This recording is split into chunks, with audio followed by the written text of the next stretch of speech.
পুরো 9টা বাজে, একেবারে 9টা। চলে এসেছি ফ্রিজের কাছে, রান্না বান্না বসিয়ে দেবো। বেলা হয়ে গেলে আর রান্না করতে পারছি না। এই যে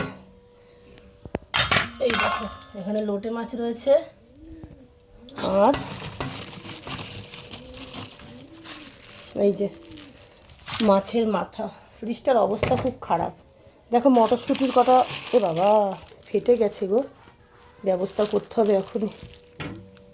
প্যাকেটটা ফেটে মটরশুঁটিতে হাওয়া ঢুকে গেছে, একটু শুকিয়ে না রাখলে পচে যাবে। আর কালকে অনেকগুলো ফেলে দিয়েছি, তো এই দেখো গামছায় ছড়িয়ে দিলাম। চলো ফ্রিজ থেকে আর কি বের করা যায় সেটা দেখি। মাছ তো বের করা হয়ে গেছে, এখন আর কি রাঁধবো সেটাই হচ্ছে ঘটনা।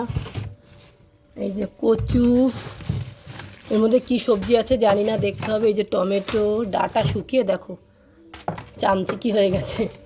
বারণ করলেও শোনে না, যেমন আনে তেমন। আমি কি করব বলো। তো চলো দেখি কি রান্না করা যায়।